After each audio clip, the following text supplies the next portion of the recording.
Love is derived from what is safe, and fear through a child's eyes were the main themes from a game I covered a while ago called Among the Sleep, where I explained psychologically how and why we grow up the way that we do, but more interestingly, for the context of the game, how we perceive the world and how we think the world perceives us. Because when it comes to the world viewed through a child's eyes, it's very nuanced from the way that you and I understand things as adults. And perhaps you can relate to this. When we're children, we come into this strange and new world, and everything just has this magnified effect. In Out of Sight, we play a little blind girl who is terrified of the orphanage she's in, but even more so of the people inside because those adults have viscerally traumatized her.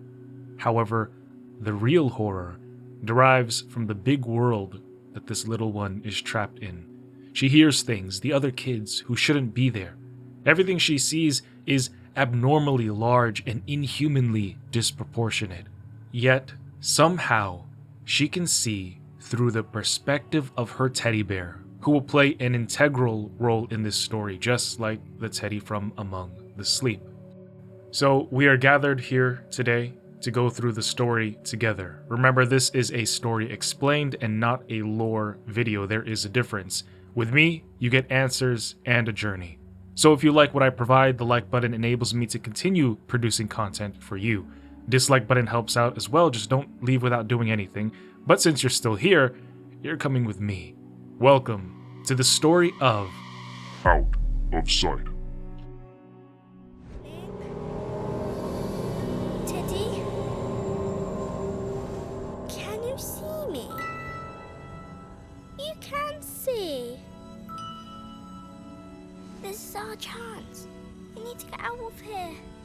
Opening our eyes into this bleak world with muted colors, we take a look around to absorb the absolute brutality that this orphanage has for the orphans who are condemned here.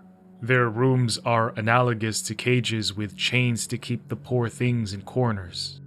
On the desk is a cassette player. For those who don't know what this is, it's how we listened to music before we had iPods. The braille on it reminds us that Sophie is blind, that and the red ribbons that cover her eyes. But how could such a tragedy happen to one so young? I don't know what the braille reads, but if anybody does know, could you... Well, actually, never mind. Finding her way into the bathroom, putting Teddy down, lets us see the world through an interesting and impressive second-person perspective. Moving this cabinet, there is a convenient hole for us to escape through, but who put these here? Does the orphanage know about this? If they're trying to hold kids in their cells, why leave these covered by... I guess they're expecting Sophie to be blind.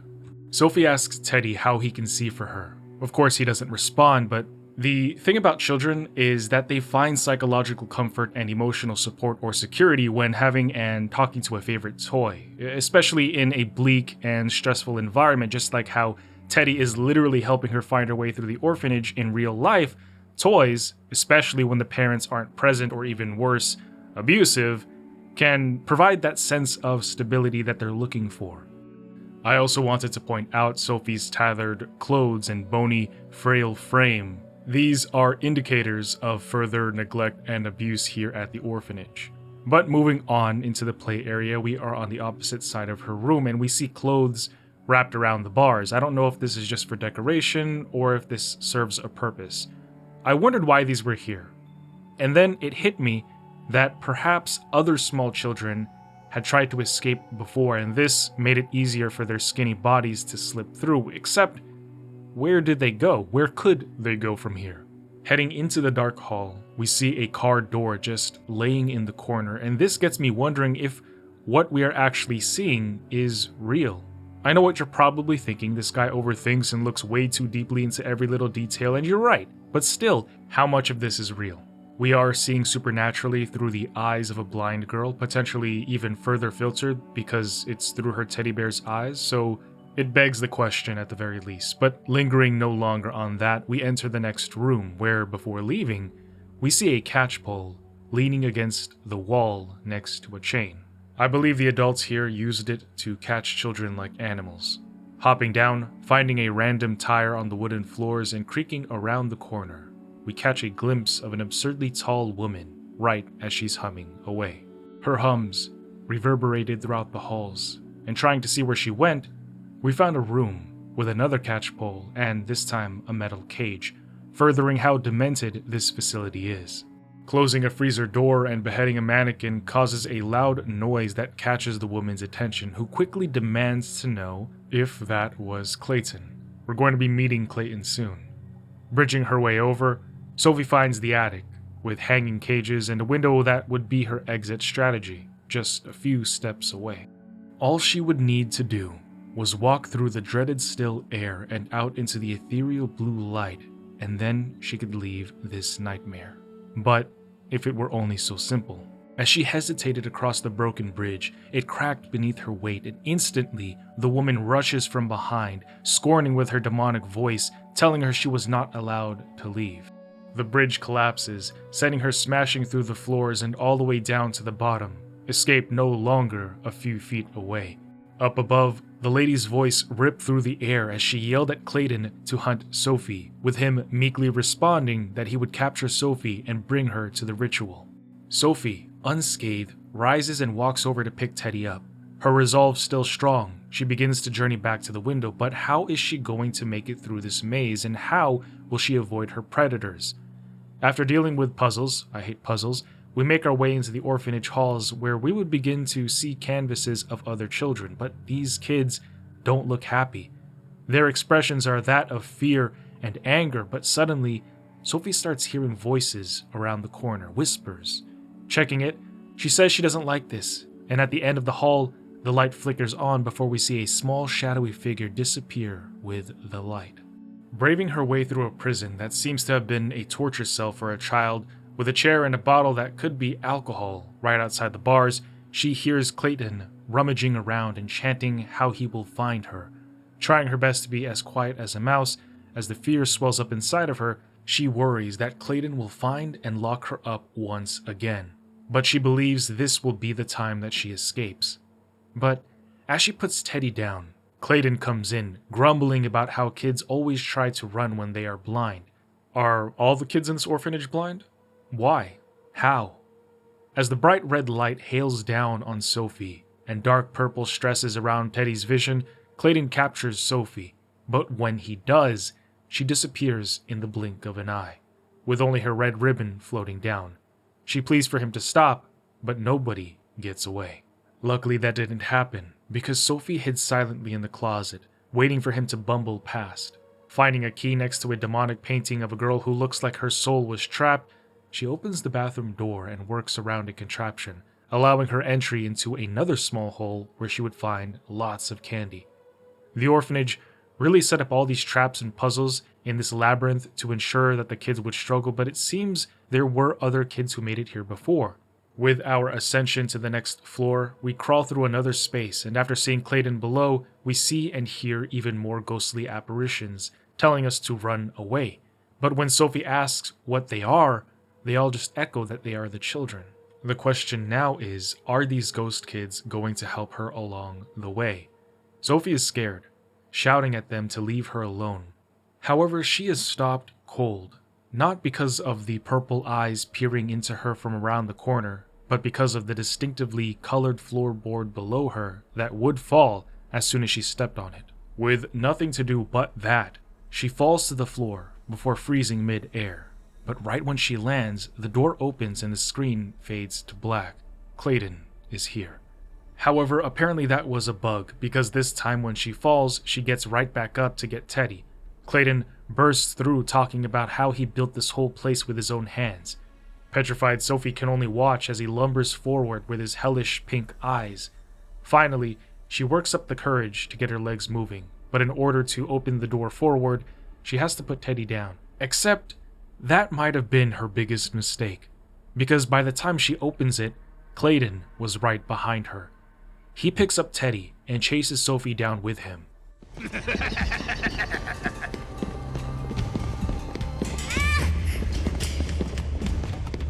How are you so fast?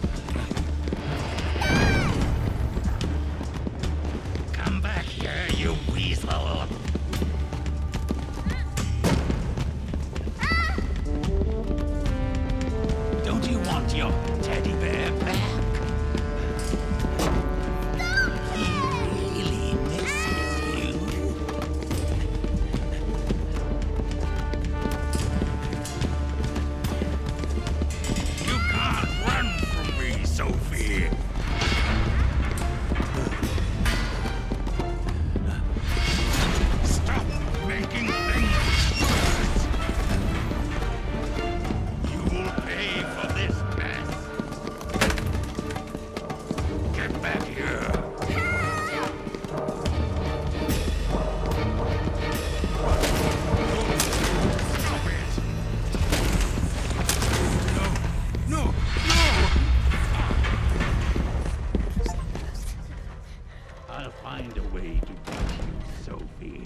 Clayton taunts her, saying that he's going to get her like he did the rest.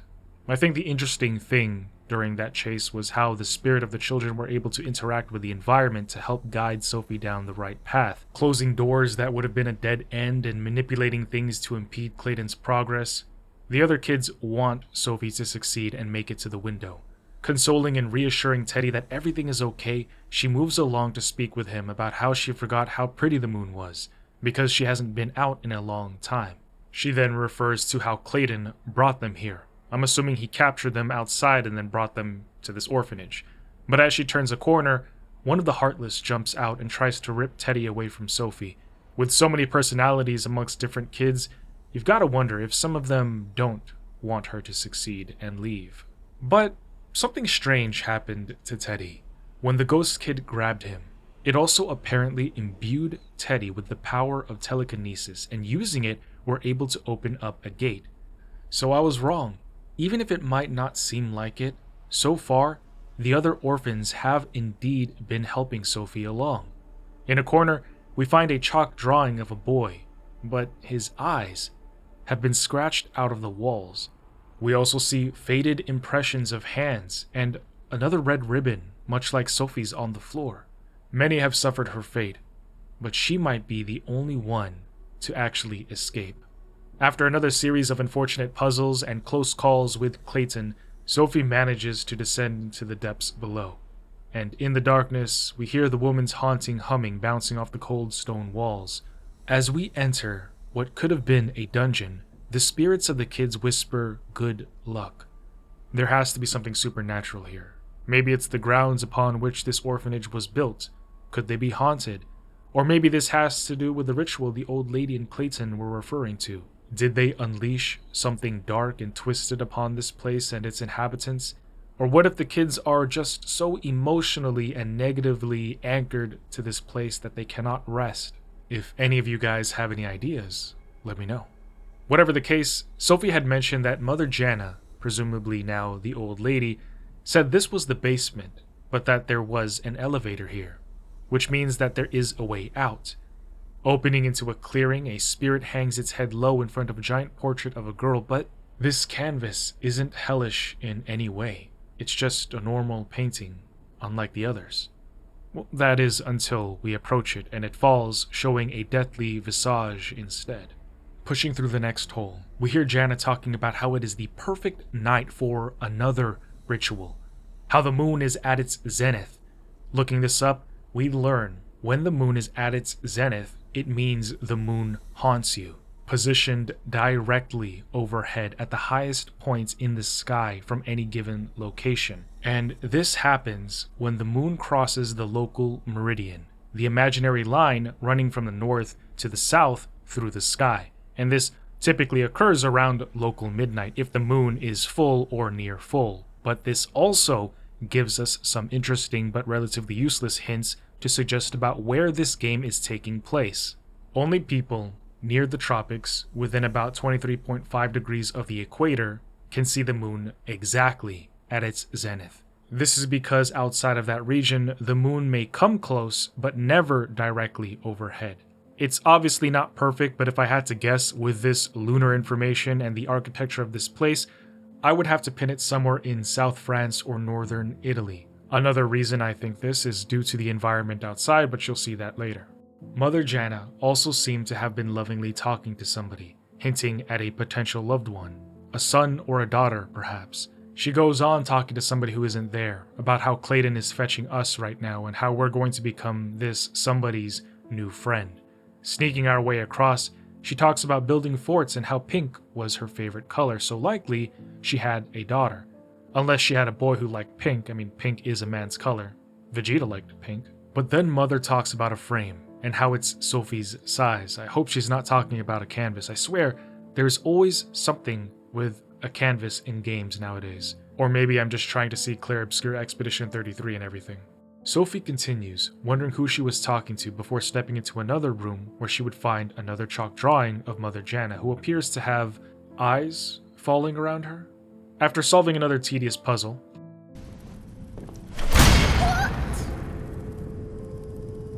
Well, well. Look who it is. How predictable. And just in time as well. I'm afraid I have to stop your little game of hide and seek, Sophie. No, let me out! Tonight is your big night. I can't have you running around all on your own.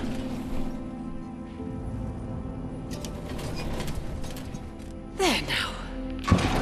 Be a good girl and wait quietly for Mother to return. I just have a few more preparations to attend to, but I'll be back soon. Don't go anywhere. Hope is seemingly lost, and Sophie might have become another friend for Janna's kid, but because the other orphans came in and released her from her confines, that doesn't happen. Heading forth, Sophie quivers, worried about how they're going to get out of there and how she misses her parents. Into the next area, we hear Janna remark about how Sophie is an excellent addition to her collection of children. Coming up to a huge door, we need 4 keys to unlock it. Close by, we see another drawing depicting the ritual that Janna was talking about. When the moon is at the right position and at the right time, she is able to take children and put their spirits inside of paintings. This explains why all these kids in the canvases have such angry, sad, or corrupted expressions. They all got Verso'd, locked in the canvas and unable to find peace. After platforms and puzzles, we obtain all the keys and open the door. Elevator soon to be in our sights. Well, so to speak. Except we open up into where I think Janna harvests these kids' souls, and maybe this is Sophie's canvas hanging up there just waiting to capture her.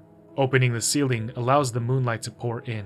It won't be long now before everything is perfectly aligned for Janna and Clayton, but maybe Teddy and Sophie will make it out in time. However, Janna barks at Clayton to find Sophie, and one thing about this interaction I think is worth noting is that Janna emphasizes to Clayton how tonight is the perfect night. Clayton wonders why it's so important that this happens now, only for Janna to vehemently insist that the ritual works better with the ideal conditions. So the way that I see it is that in the past, with all the other kids, the ritual still worked, but not exactly the way that Mother Janna wanted it to happen. She's looking for a very specific result, which is why I think she's so adamant about Sophie in particular. You'll see 2 more reasons as to why I think this night and this child is so important later on. Escaping Clayton, getting onto another elevator, starting another puzzle, Clayton seems to be unable to determine who is making certain noises. Maybe he's just old, but as he snarls, he states that it better not be one of you little abominations. So I'm pretty sure, assuming that Sophie isn't an unreliable narrator who perceives things too distortedly through brutal trauma she went through and her liminal understanding of the world, that she is blind and just a kid, that Clayton is well aware of the ghost children. Later down the hall, we hear him talking about how Sophie is a troublemaker who won't play along with Lady Janna's imaginations. This gives me the idea that Clayton is the butler for a really rich lady, and he just appeases her. She has these imaginations, but in psychology we could see it as magical thinking, where something traumatizing must have happened and now she sees these rituals and kids as a way to help her reach a certain outcome, even if it doesn't make any sense. Whenever it comes to these kinds of games, we have to take creative liberties, of course, but I always just have a tendency to try and understand things with real-world application, even if ghosts haunt the very halls we walk through. Sophie recognizes the playroom we jump into, and after making it out of here, she talks about how she hated being forced to play games with her and how she would be locked in there with her. I think she means that Janna would lock Sophie in there with her and force her to play into her imaginations, possibly role-playing like mother and daughter. Advancing forward, Sophie places Teddy down so that she can flip a switch, but when she does so,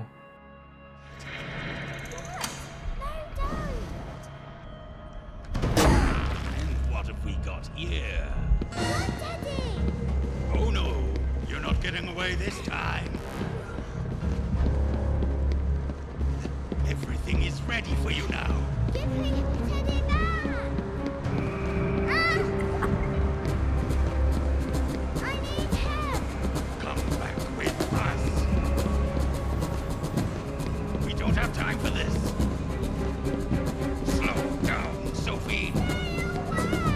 Stop breaking things.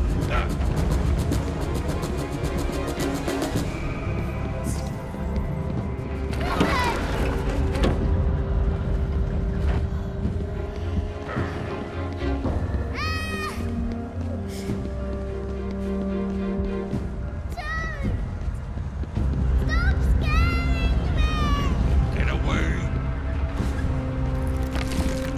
Give him back.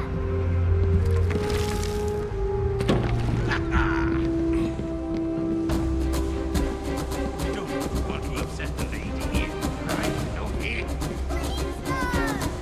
She'll disappoint you again.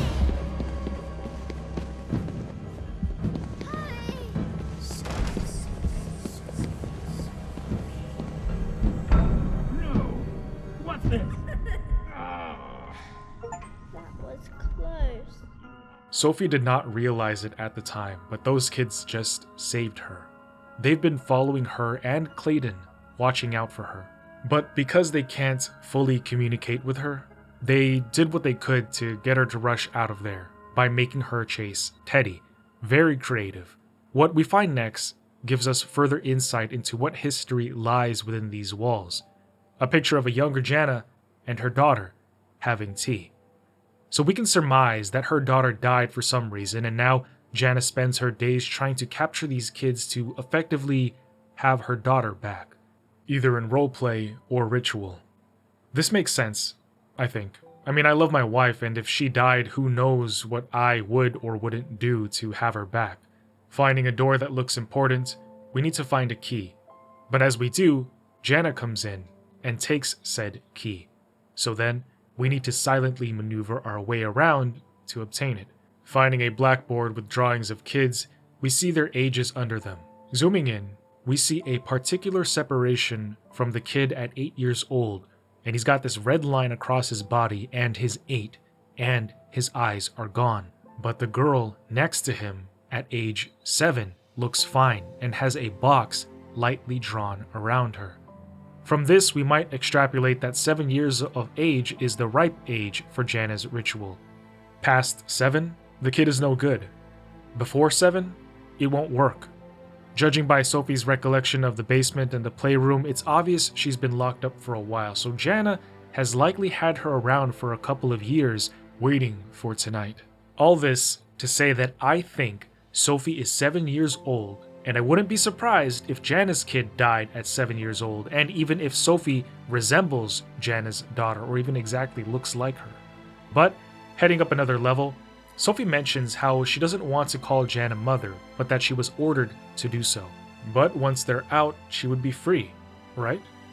Out of nowhere, they fall through the floor and right into Janna's daughter's room. Here we see that her height and age were being recorded, but it stops at 7 years old, and next to it is a ribbon, which is likely an indicator that she did in fact die at 7. I also noticed the bears on the wallpaper, but this isn't the first time we see this. In fact, throughout the game in various rooms on the walls, we see teddy bears. Coupling this with how Sophie loves Teddy and has bears on her socks and her dress, would it be possible that Janna's daughter loved teddy bears? Is this Teddy that we have with us previously the same one that her daughter had? There's even a red ribbon on the desk that pretty much looks the same as the one from the room we started our journey in. Was Janna's daughter also blind? Did Janna make Sophie and the other kids blind to match? In the center of the room is a sort of altar. Zooming in here, we see the picture of a girl, but right in front is a mask. And on the mask are eyes. This is bizarre, and makes me think Janna had this mask made for her daughter. In the following room, we see Janna hang up the keys, and she listens to music as she talks to her daughter about how Sophie looks just like her, but then she says they all do. In a moment, Janna asks her daughter why she's so quiet, if she's mad, but then she calls her by her name, Lucille. Her daughter's name is Lucille. While Sophie was trying to get the key, one of the spirits knocked the landline over. At first, I couldn't understand why, but maybe the ghost knew Clayton was about to call Janna, so they disconnected the phone before he could, protecting Sophie. Zooming in on Janna's face, looking at her cloudy eyes, I think she might be going blind as well. As we are leaving, Janna talks about how she's going to preserve Sophie, then goes on about how you don't need to see at all. But moving forward, we make it to the elevator, and as we're about to leave, Janna bursts through the door. As we're trying to escape, for some reason that I still can't reason, the ghost threw a wooden plank in between the cogs to prevent us from going further. Teddy blips it away, but I have no idea why they did that. No! Open the gate, Lucille! That was too close. Except we're not in the clear yet. Somehow, she made it up just as fast as the elevator got here, and she starts chasing us again. Weaving our way through the halls and walls, now Clayton is on our tail again. Except this time they know where we are. Making our way out of the wine cellar, and through the haunted dining room, whilst evading Clayton, we find a picture of Lucille. But something's off. This picture doesn't look natural. Her eyes seem empty, like she's wearing a mask, and there's a hand on her right holding her shirt up. The longer I stare, the more wrong it just looks. But then I remembered people used to take photographs of deceased loved ones, a practice called post-mortem photography. This was primarily during the mid to late 19th century, especially in the Victorian era, roughly from the 1840s to around the 1910s. Back then, child mortality rates were higher, so this kind of makes sense. And dead ones were often posed to look as if they were sleeping or peacefully resting. In rare cases, though, they were made to appear alive using props or stands or by painting open eyes onto the image. This is all just a theory, by the way, a game theory. I can't find exactly when this game takes place, and I think it's ambiguous on purpose, but judging by the clocks, the elevator, the mansion itself, and the hearing aid on Clayton's ear, I'm just guesstimating. Speaking of Clayton, escaping him into the hole and into the walls again, he is astounded how Sophie is able to get around, stating that he made sure that she couldn't see. Sick bastard. But Sophie says, Everything has been dark since they took my eyes.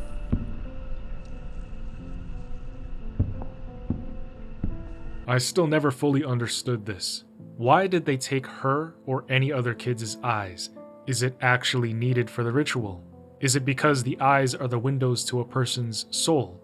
Or just something Janna felt she needed to happen to match Sophie? If it was something that she just imagined, that is messed all the way up. After platforming across pipes, we make it into the old wing, where we see something spectacular, and it comes full circle as to why Janna needs all of this to happen tonight. As mentioned earlier, the moon being at zenith creates this perfect night, but now we see the moonlight shining in, and this shows us that it's not just any regular event. This is a phenomenon known as the blood moon. Let me explain. The moon being at zenith and being a blood moon at the same time is extremely rare. In real life, the moon almost never appears reddish while also being at or near its zenith. This is due to the fact that the conditions that make it red usually don't happen when it is overhead. This combination is something that only happens once every few decades. For reference, in real life, today is the 4th of July, 2025, and the last known full zenithal blood moon was recorded on August 28th, 2007. Guys, I was in middle school. At the time, a bunch of Beyonce, Rihanna, and Akon songs were topping the radio. Remember Hey There Delilah? Yeah, that was 2007. Yeah, that was a long time ago, and I feel extra old now. But this is why Janna is hounding Clayton to get Sophie and to get her now. Except this is going to be Clayton's last hunt. Because as he's chasing Sophie, Teddy opens up the floor, causing him to fall to his death. Teddy just killed a man. But he also drops his hearing apparatus. Looking this up, we learn that this was a conversation tube, a type of mechanical hearing aid used before electric ones. These were most popular from the 1850s to the 1920s, reinforcing my theory as to when this game takes place. Running upstairs, Janna was right behind us, and as we're hiding, she wonders how we're even able to make it this far. As Teddy rides over to the next room, Sophie is in the back, trying to quietly make her way across without alerting Janna, who finally remarks about how odd it is that Sophie has been carrying the teddy bear all night long. Does she have a hint about Teddy's vision? She gets distracted and rejoices about her preserved children, but right before we leave, she walks right up to us, and it feels like she knows that we're there looking at her. Exiting the room, for some reason, Jana is just gone. Weird. However, making our way to the window for the escape, Jana finds us and begins chasing Sophie, screaming about how she had nothing before coming there and how she would give her purpose. But we don't stop. Teddy flies into Sophie's arms and they avoid her once more. Just then, we hear a ghostly laugh. Sophie, out of nowhere, has this idea to stop running and to try and trick Jana instead. Did the ghost whisper that into her ear? Or what if Sophie was more clever and insidious than she appears? No, that's too far of a stretch. As Sophie was talking about her plan, the ghosts echo that they will help. Sophie then talks about how she's willing to even sacrifice herself if it means Teddy can escape, which kind of doesn't make sense. I mean, Teddy can't move without her. But that's when they find their way back to the beginning, back to the window, freedom within reach. Well, almost, because Jana got there first, and now she's waiting for them. Crimson light pouring in, she puts Teddy down and then approaches Jana. I'm right here. I know. We can see you now. What? The bear? Now, Teddy! Oh, stop it, daughter! You're not my mother! Of course I am, Lucille. That's What? not my name! No!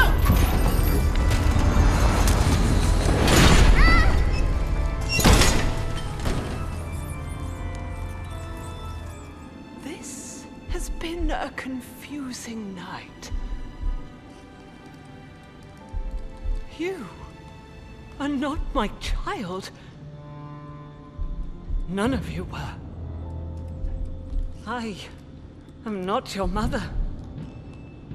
I never was.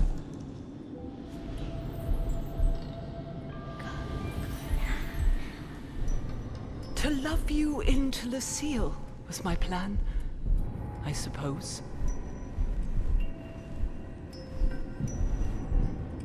I really tried, because I love you, in a way. When I am alone, when I can't feel her presence, I get very scared of losing myself.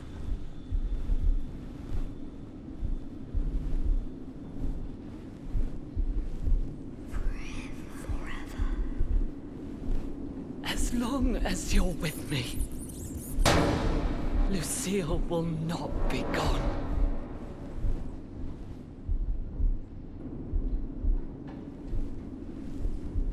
If I can't have my way, neither can you.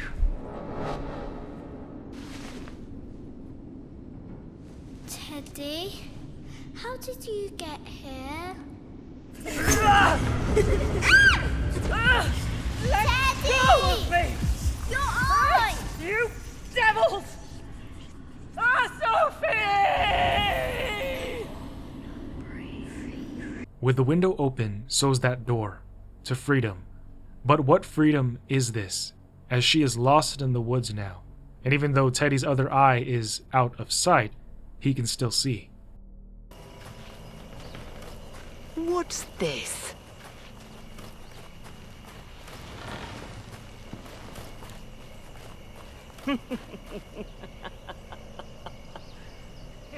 I guess the only question now is, how was she able to see at all through Teddy's eyes? I can't think of any other explanation than she was just imagining it all, but that doesn't feel right. I think I just have to accept that it was paranormal activity. But what are your thoughts, theories, or questions? Ultimately, this sadly happened because a mother lost her child and didn't know how else to grieve. If you're ready for a more complex deep dive into how everyone deals with grief differently, click the video on screen to see the full story of Claire Obscure, Expedition 33.